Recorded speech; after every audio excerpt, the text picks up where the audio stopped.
Om Shri Gurubhyo Namaha. Let me just do my top scenes. Okay. Um, Om Pujaya Raghavendraya Satyadharmanathacha Pratam Kalparukshaya Namatam Kamadinami Apupum Nasisadanam Punashrinata Raja Raja Ekilipto Raghavinda Tamashay Mapadamultra Yantaram Gurnam Chamanurata Lakshmi Tanota Nitara Mitarana Pekshim Angritvayam Nigamashaki Shikha Pravalam Hairambam Amburu Hadambara Chaurya Nigram Vignadri Bheda Shatadhara Thurandaram Sarvesham Swagatam. Extremely sorry for the delay. I had a power issue at my place. So thank you all for being so patient. So the eighth satsang session, this satsang session is on Ekadashi Mahatmya. And we have two Ekadashis. One we have already finished. The second one we are about to face after Gokulashtami. So very important Ekadashi that is. And each Ekadashi, as we have seen in the previous session of Ekadashi Mahatmya, when Radharani Bhagini spoke about Devshayani Ekadashi and Kamika Ekadashi, she gave in-depth understanding about the Ekadashi, why fast is observed on the day, on the 11th day of each waxing and waning time of the moon. Lunar calendar we follow. So there is waxing and waning Shukla Paksha and Krishna Paksha. So that point of time, why on the 11th day itself we follow fasting, we fast, and what kind of fastings are there, all those things we've gone through. And why it is favorite of Krishna. This is the very easier way to please Krishna is to fast on Ekadashi, nothing else, because he loves this day so much that on this day, if you just take his name also, it reaches him directly. That is what is said in our Puranas. So keeping that in mind, we will start with the Ekadashi Mahatmya. We will start with the Satsang prayer. If anybody is interested, you can do it, or I can do it myself. Anybody wants to chant the shloka?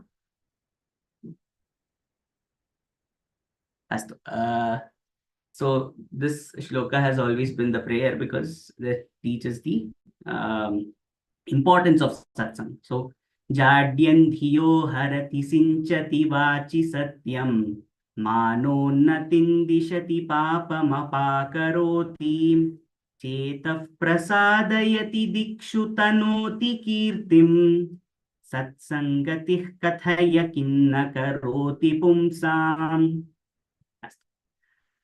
So Ekadashi Mahatmya, we already know why it is so important, why it is beneficial, and all that. And we actually have stories of each Ekadashi. We have 26 Ekadashi. So each of them we have a story which it has its own speciality, and that speciality is usually delivered through a story. So that coming Ekadashi is what we call as Pavitra Ekadashi. It is also called as Putrada Ekadashi. This we see on Shravana Shuddha Ekadashi. It is called as Shuddha is a word used for Shukla Paksha, approaching Purnami. After that, we have Krishna Paksha, we call it as Bahula. So Shravana Shuddha Ekadashi is Pavitra Ekadashi.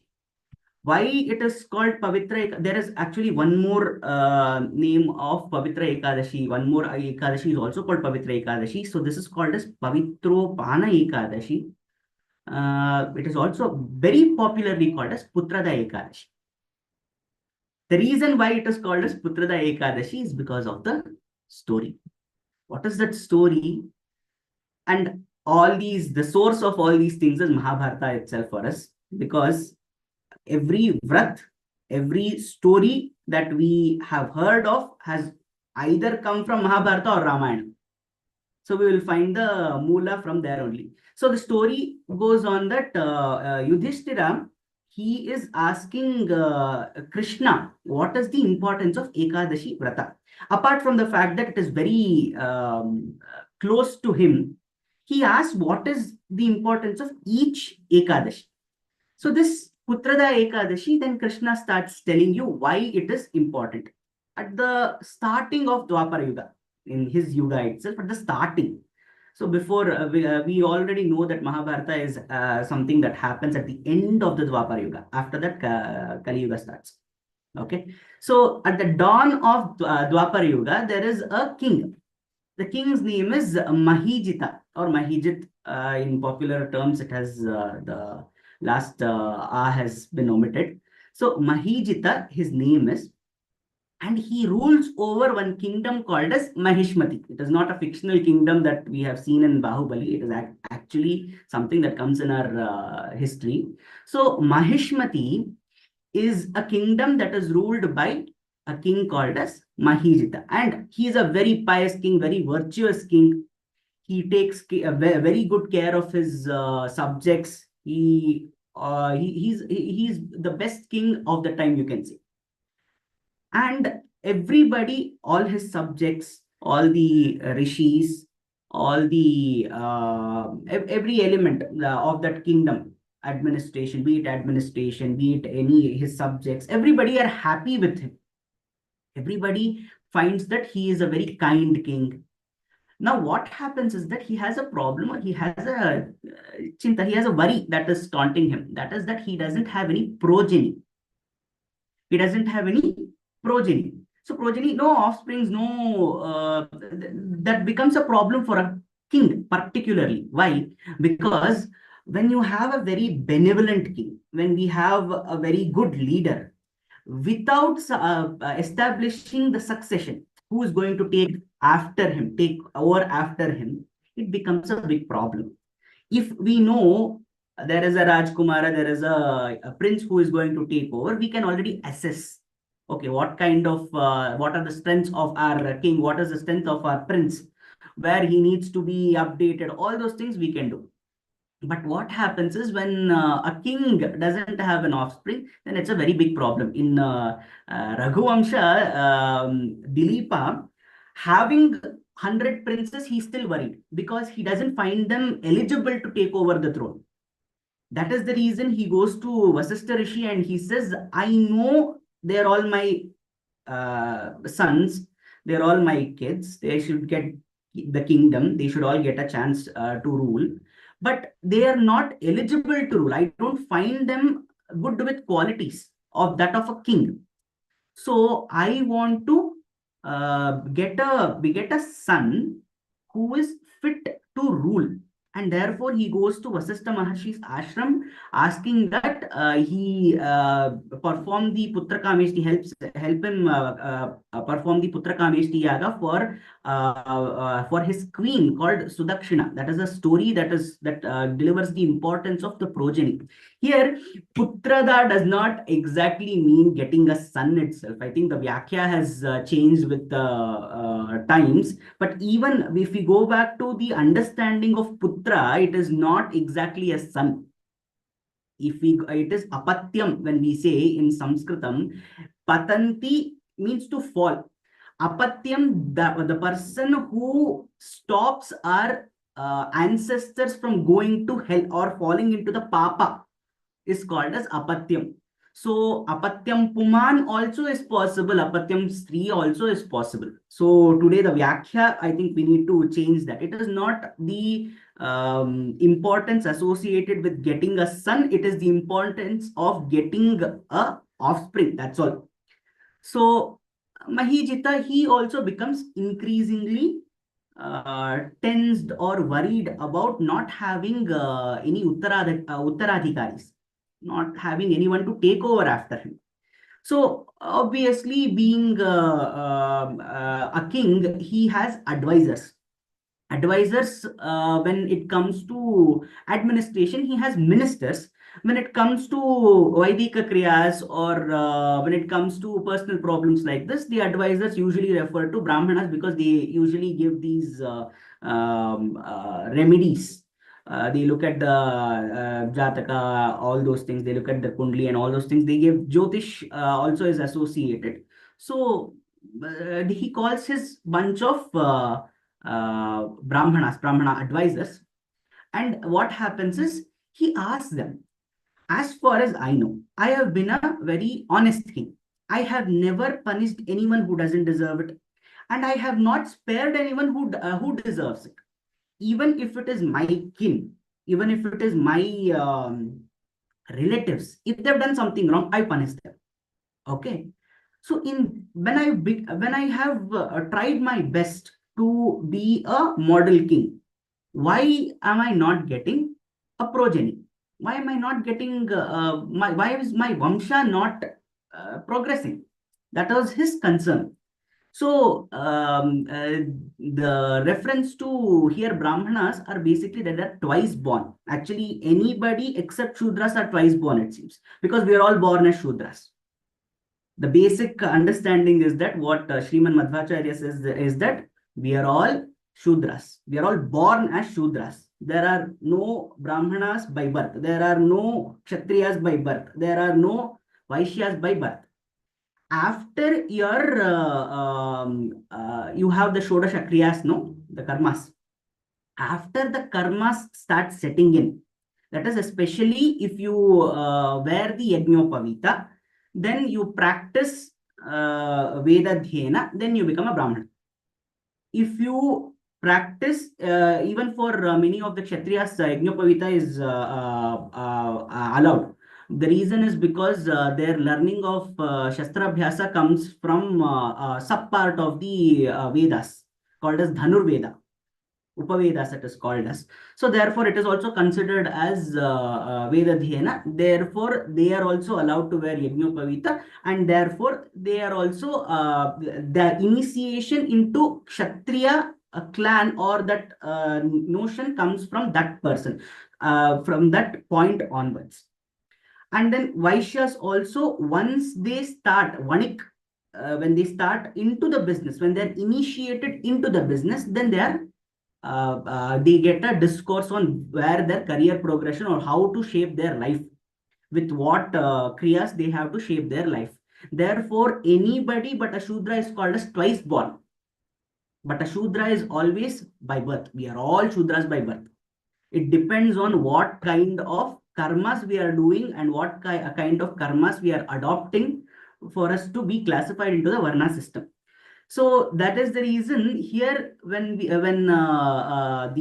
Raja Mahijita, when he addresses the Brahmanas, he says, see, you are the twice born people. You have willingly taken up Veda Dhyana.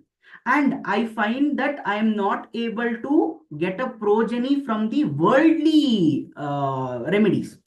I usually what we can do, we can go for a medical checkup or anything like that if we are having a problem medically. But here I find that this is beyond that. This is a little greater than that.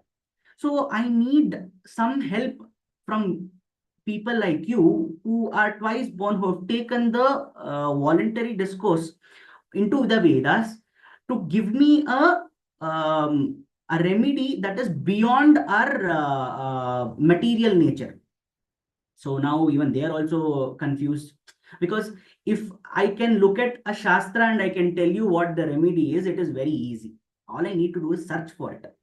But where to search for it is the important thing. Now, Brahmanas have that knowledge of the Shastras, fine. But which Shastra to look to? This is, he is saying this may not be related to his current. He has very specifically said that, look, I have tried my best to be the good king. All right, to be the best king.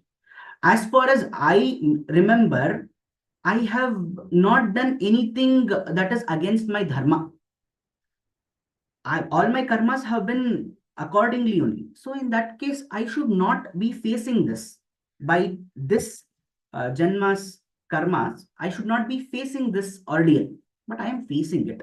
So I feel that this is beyond the karmas that I have done now.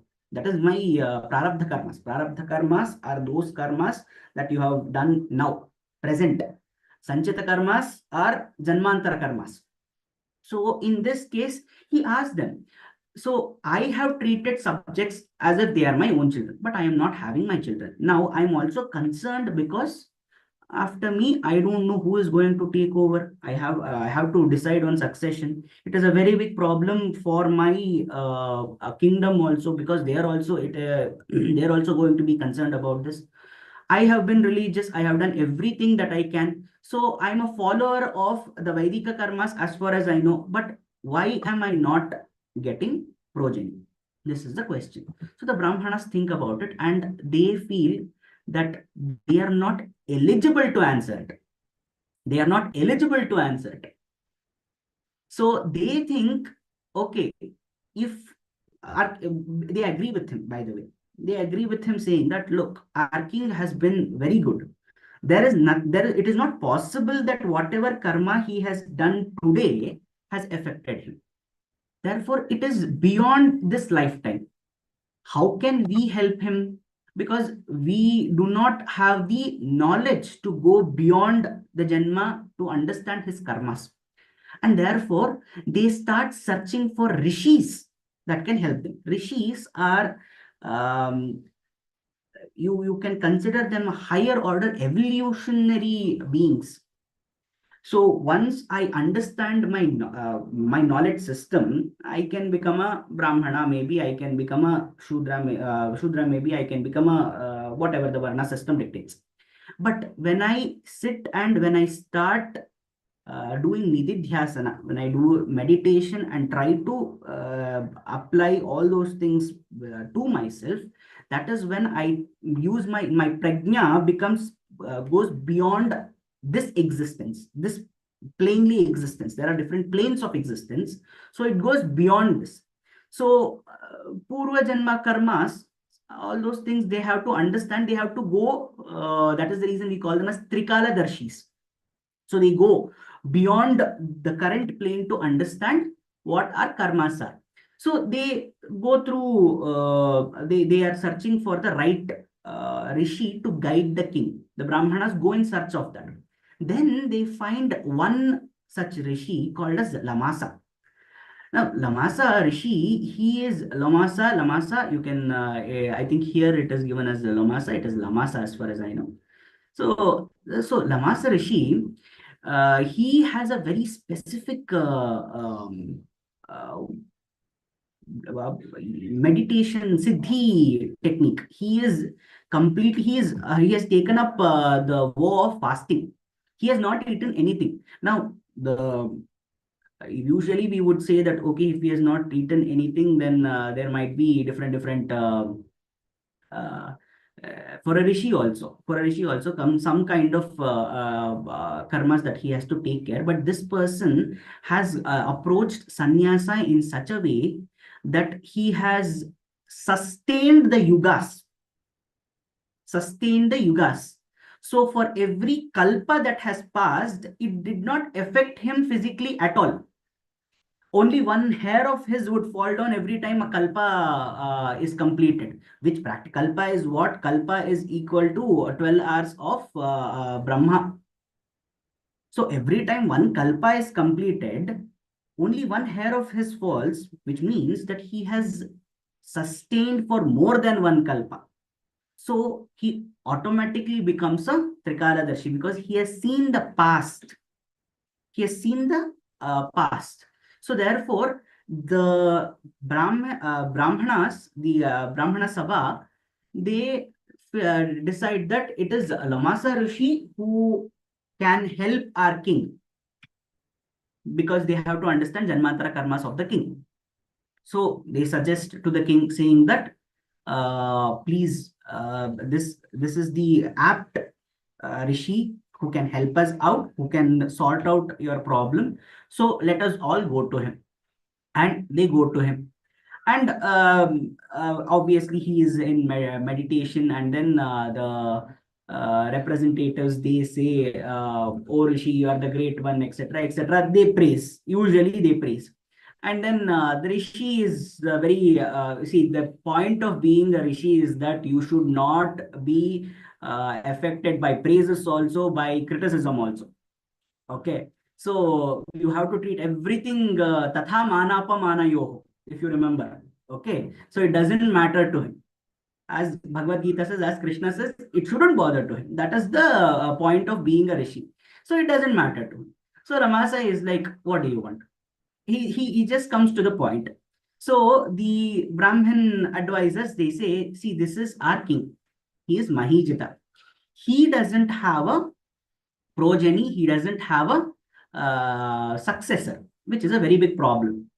He has protected us. We can vouch for his good nature. He has been a very good king. He has been a exemplary ruler. He has been kind-hearted. Everything we can tell. Okay, but the problem is simply that he is sad, which is making us sad now.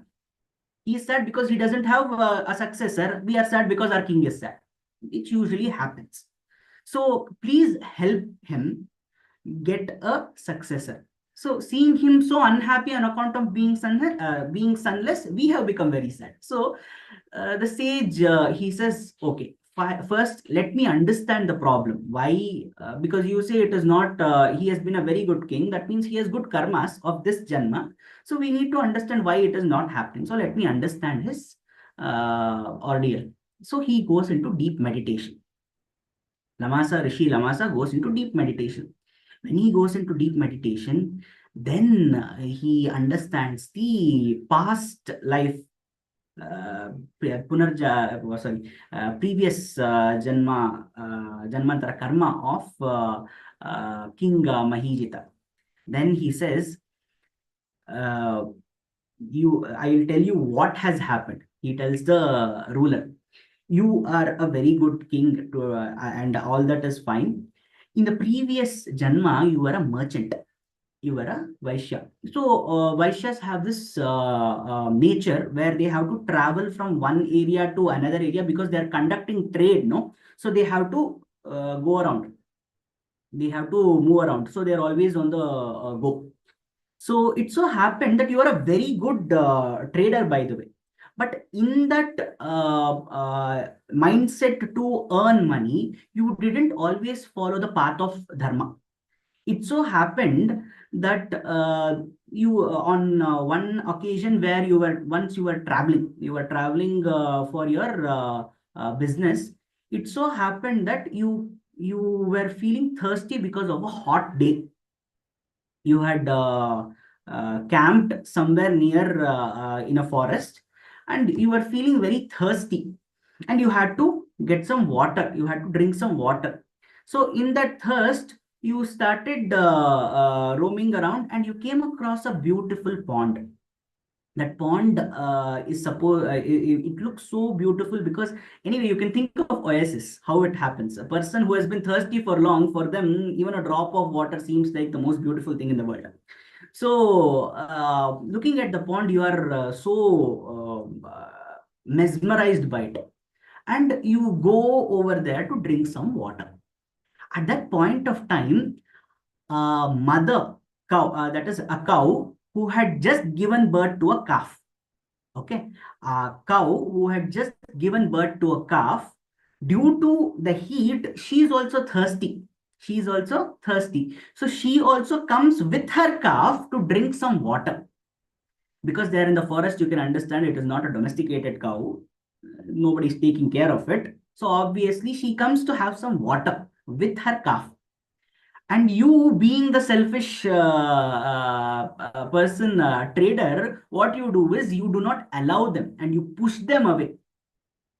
That is a nature reserve. The water is nature's reserve. It is not yours.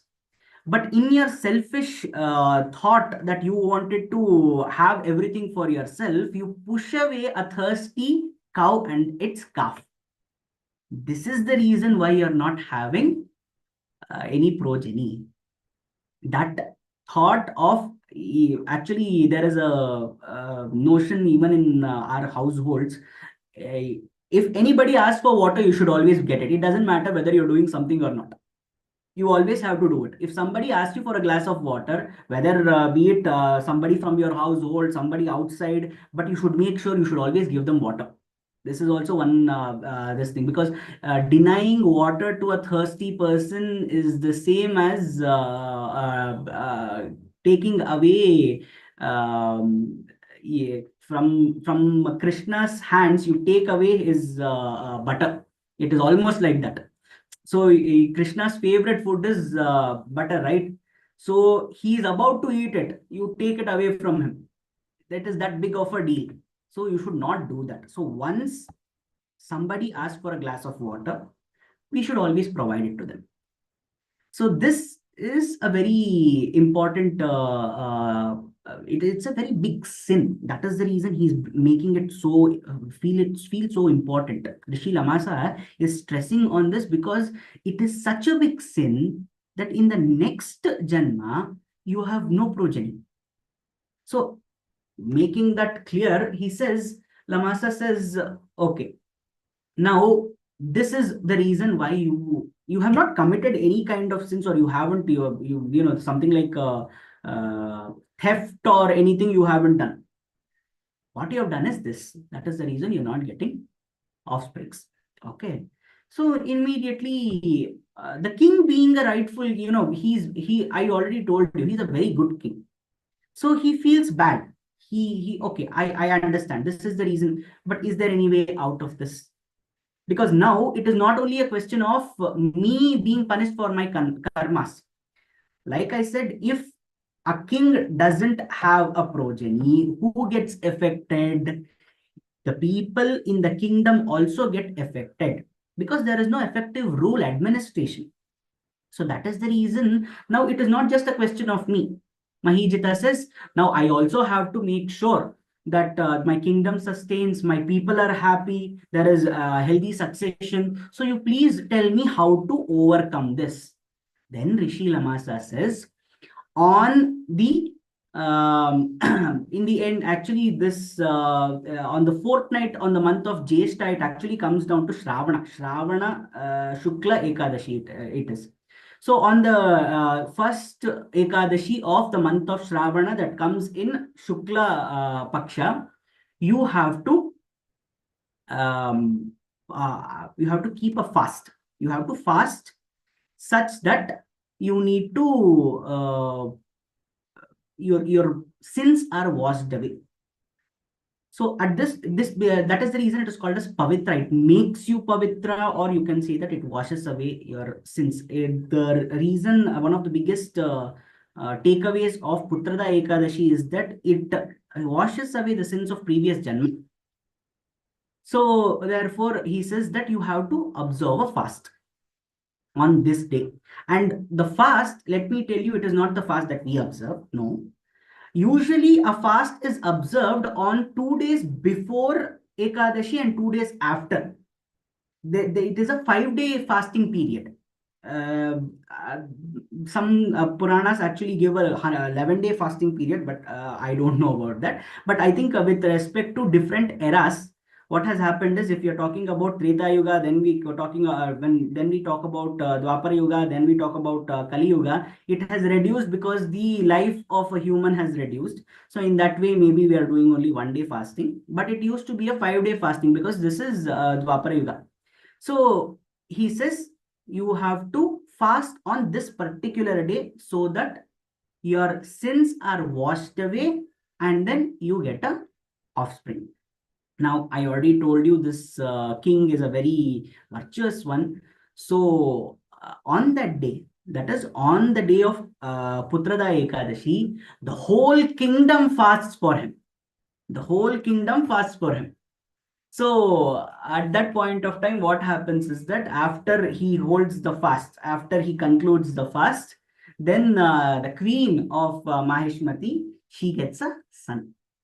So what happened was, everybody in his kingdom, they performed the Ekadashi Vrata, and on Dwadashi, what they do, they do Samarpana, like we do Krishna Arpanamastu, no? Like that, they take their austerity in they take a drop of water and they say, all my austerities must go to my king.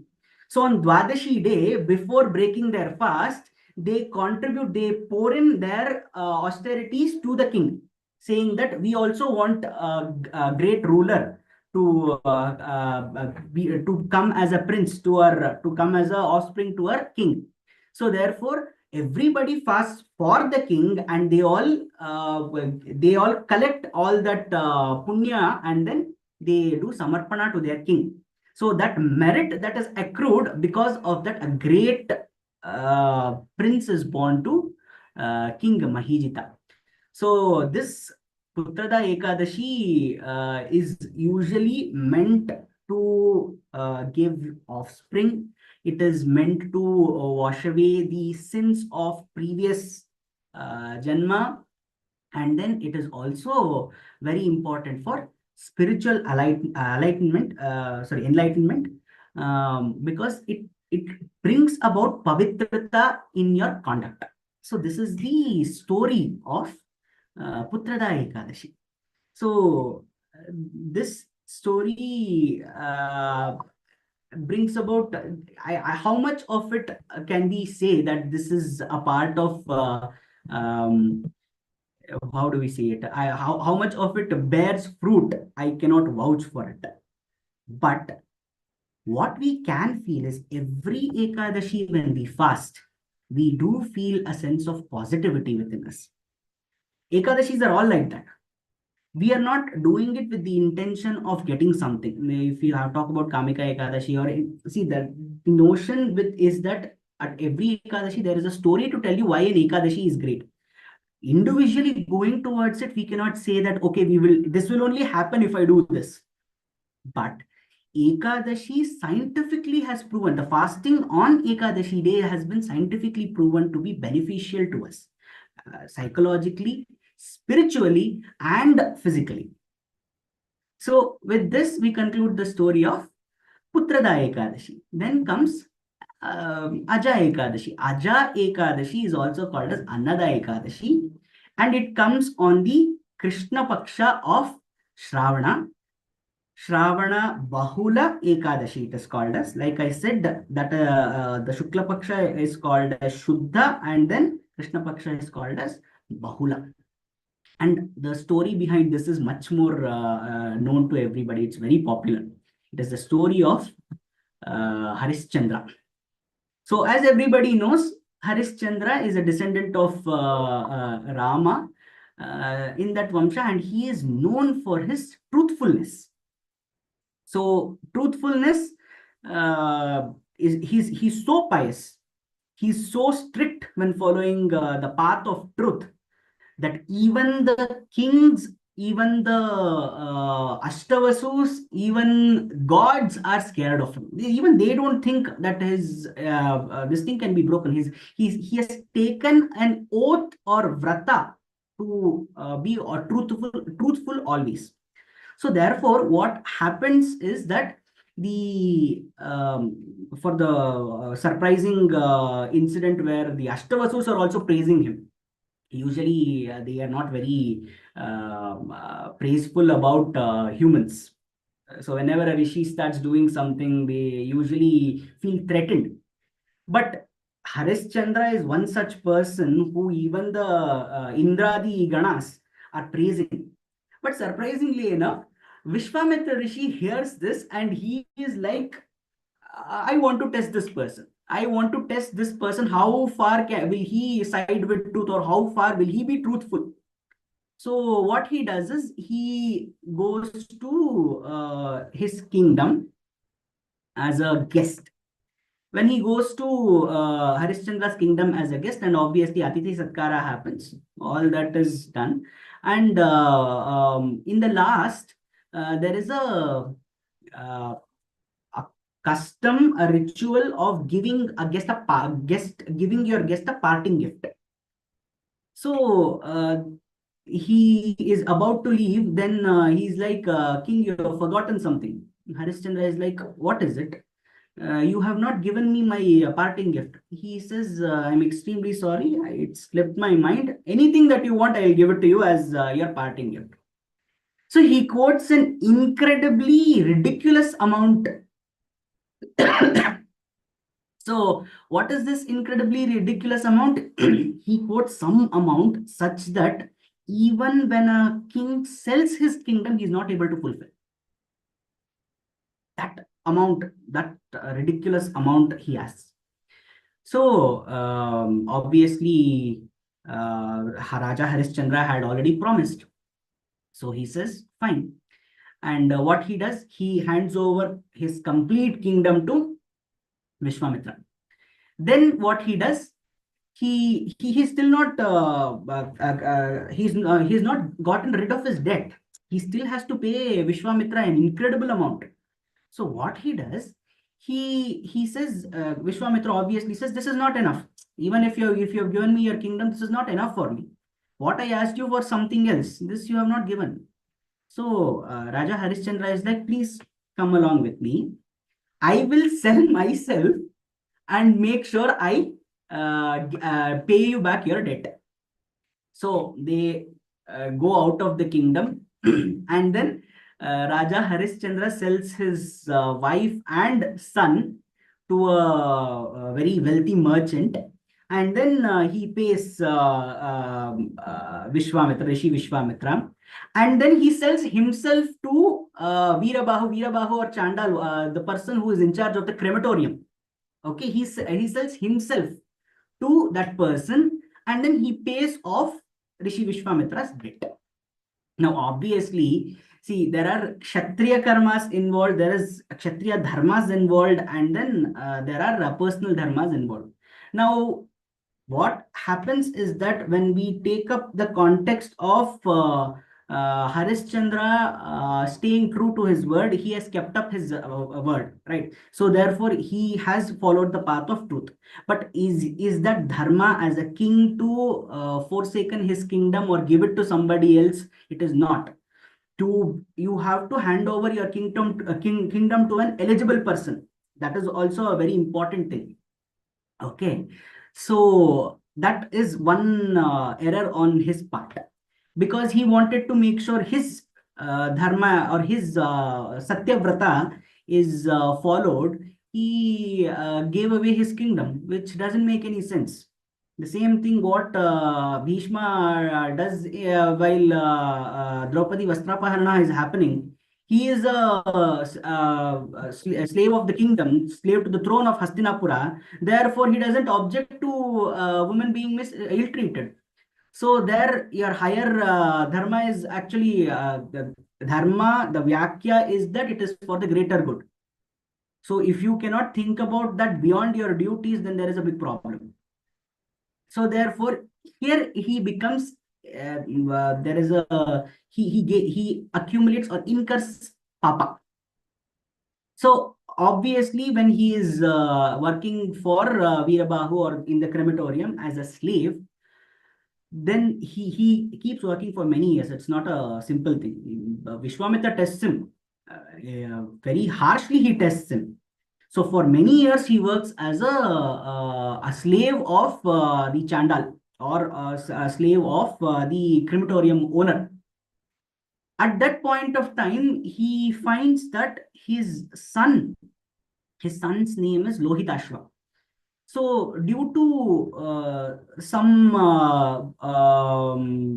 incident where a snake bites Lohitashva, the son dies, and mother has to cremate him. She brings the son's dead body to the crematorium, and it's his own son, all right, but he cannot cremate him because he is working for the owner of the crematorium, and the crematorium requires some kind of fee which the mother doesn't have, which his wife doesn't have.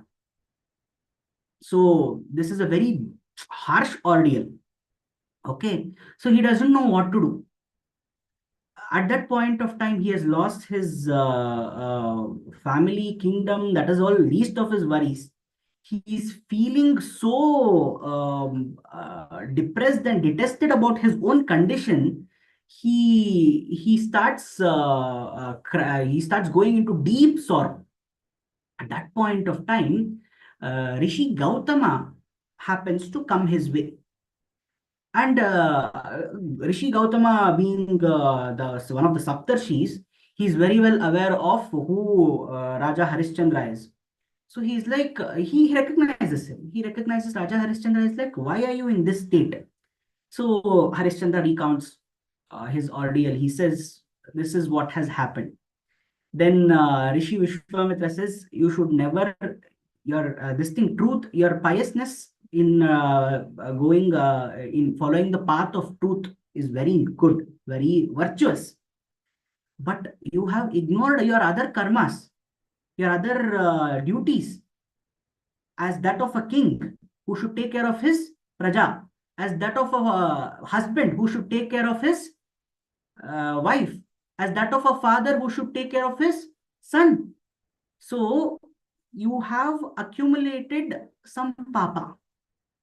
So how do you get rid of this papa? He asks, Raja Harishchandra asks, so what can I do? My son has also passed away now. So that is because of your papa, Rishi Gautama says. So then how do I wash these sins away? So that is when Rishi Gautama says, you have to fast on Aja Ekadashi day. Aja Ekadashi comes on the Krishna Paksha of Shravana month. So at that point of time, you have to fast. And that will wash your prarabdha karmas. So obviously, taking the advice of the Maharshi, Saptarshi, Gautama, Harishchandra observes a fast. Once he observes a fast, then finally Vishwamitra is very happy, and he is pleased that he did not let go of his path of truth, his vrata, Satya Vrata. Then he grants everything back, and he says, even in the crematorium, you asking or you prioritizing your role as a slave of the Veerabahu against that of a father is a very pious karma. So you have earned that Sanchita karma. You have earned that huge punya from it. And because of that, it was because of your papa only your son had to suffer. No, because of your punya only your son will also now come back to life. So because of that, so Lohitashva is also brought back to life by the Maharshi. And finally, Raja Harishchandra's kingdom is restored and his status is restored. And everybody, as in I'm talking about the Tridevas and the Devas, all those things, they shower their blessings on him. And this has happened because of his fasting on Aja Ekadashi. So these are the two stories which particularly tell us the importance of Uttarada Ekadashi and Aja Ekadashi. Okay. So with this, we are ending the session on Ekadashi Mahatmya. Next, we will take up the next two Ekadashis that come in the next month. Dhanyavadaha. We just do the Shanti Mantra. Dhanyavadaha. Dhanyavadaha. Om swasti prajabhyah paripalayantam nyayena margena mahisham go brahmanebhyo shubhamastu nityam loka samasta sukhino bhavantu kayena vacha manasindriyairva buddhyatmana va prakrite swabhavat karomi yadyat sakalam parasmai narayanayeti samarpayami. Dhanyavadah sarvebhyah. Dhanyavadah Mahodaya. Dhanyavadah Bhagini. Bhagini, Ilavarshi Bhagini has raised. Yes, Bhagini. Dhanyavadah Mahodaya.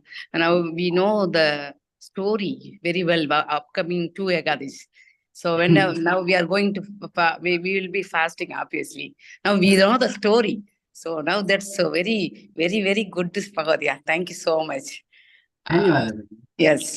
Thank you so much. One more, Mahodaya. You said we are born Udras, what it is, Sutras, right? Yes. But in Bhagavad Gita, chapter 4, 13 slokam, Chaturvarnyam Maya Srishtam. So Gunakarma Vibhaga, that is. Your guna and karma, it is not based on Oh, janma. okay. See, that's not related to this one, right? No, Okay. Krishna, the whole Varna system has been coming from a long time. In fact, we also don't know from what time it is coming. It is very difficult for us to say that our kings made this or the Vaidika Purushas, that is the rishis made this. No, even in Manusmriti, it is said that it is coming from Adikala, from Brahma's time itself. So, but what understanding is that simply is that Krishna is saying, that is the reason he says he's also we take him to be Bhagavan, so we start him from the initiation time itself. He says Chaturvarnyam I have started it, but on what basis? It is Gunakarma Vibhagayo. It is not based on Janma. So this specification our acharyas have specified, saying that look, everybody is born on the same level. Guna and karma is based on the food you take. That is the reason we have trigunas and the karmas. Based on your state of mind, based on the food you would take. Like for example, if I say Rajsik, if I keep taking, then activity becomes heavily influential. If I take something that is very dry, very ruksha, it is given, no? So when you take something that is sattva, snigdha, something that is rasya, something that is filled with rasas, then it nourishes the body.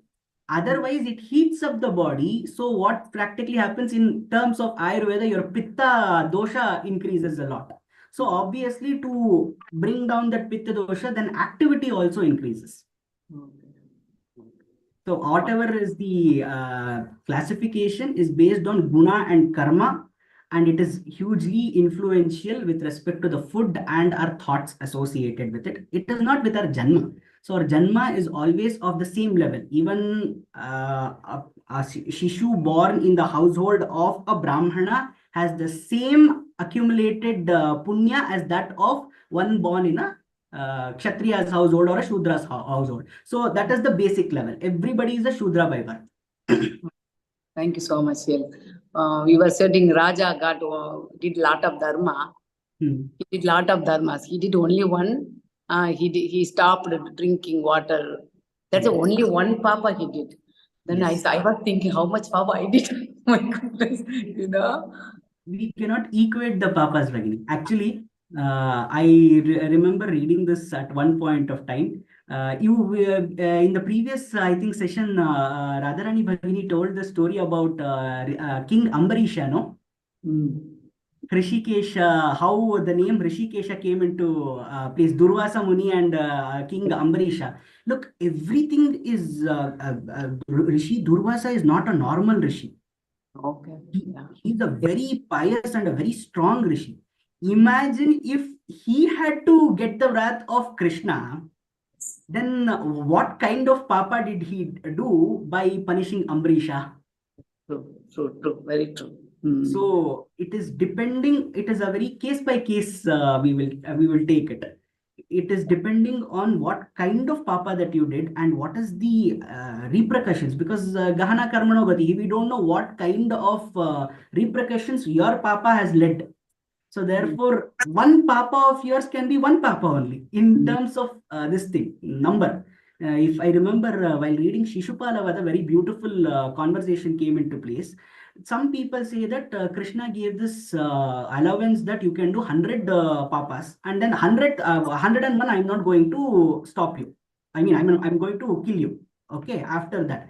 But the problem is 100 papas of Shishupala started when? From his birth. From his birth, whatever papa he did, it cannot be as big as his 101st papa, right? His first papa might have been disrespecting an elder, something so simple. Okay, but his 101st papa was disrespecting a woman. Such a huge. If he had been punished in the first papa itself, he would not have taken to that level. That's a good one. 101st papa is equivalent to 100 papas. Therefore, he was punished. Okay. That's well explained. Thank you. Thank you so much. Dhanyawad. Welcome back. Dhanyawad, Sarvebhyah. ధన్యవాదాలు మహోదయ.